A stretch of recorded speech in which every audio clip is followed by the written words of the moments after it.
Ya, baik. Assalamualaikum warahmatullahi wabarakatuh. Di sini saya akan mempresentasikan praktikum keterampilan berbahasa membaca. Sebelumnya perkenalkan, nama saya Rohayati dengan NIM 19174051112.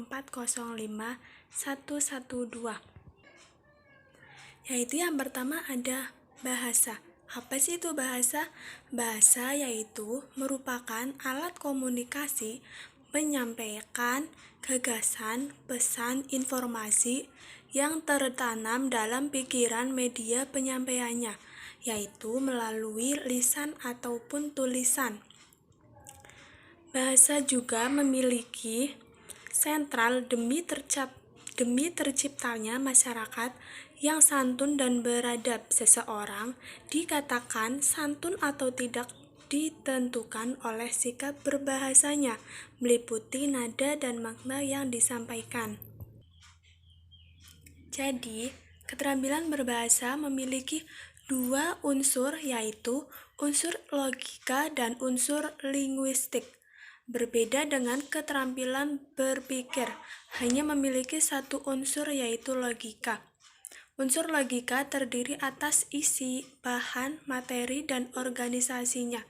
Sedangkan unsur linguistik terdiri atas diksi, pembentukan kata, pembentukan kalimat, fonologi, atau bunyi bahasa untuk berbicara, serta ejaan untuk menulis. Pada dasarnya, setiap orang memiliki kemampuan berpikir dengan baik, namun tidak semua orang memiliki kemampuan berbahasa dengan baik. Apa yang kita pikirkan belum tentu akan kita ucapkan dan lakukan. Namun, apa yang telah kita lakukan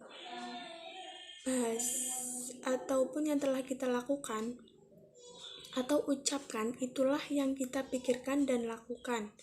Bahasa dan berbahasa mampu mendefinisikan pola jati diri kita, karakter, dan pola berpikir seseorang. Yang selanjutnya yaitu ada membaca. Membaca dari segi linguistik, membaca adalah proses penyandian atau pembacaan sandi.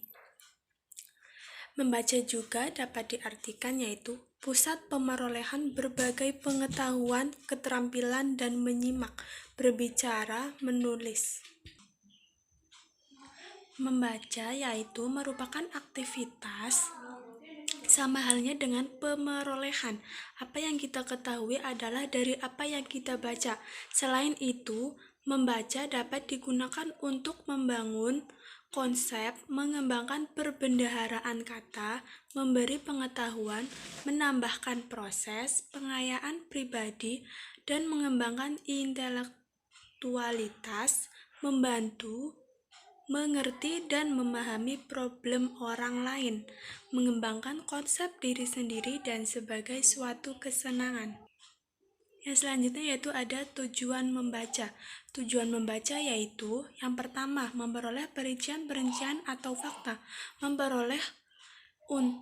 Membaca untuk memperoleh ide utama. Membaca untuk mengetahui urutan atau susunan organisasi cerita.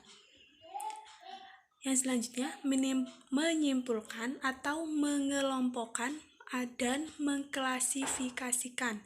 Membaca juga dapat menilai atau mengevaluasi. Yang terakhir yaitu dengan membaca kita dapat memperbandingkan atau mempertentangkan. Yang selanjutnya yaitu ada manfaat membaca.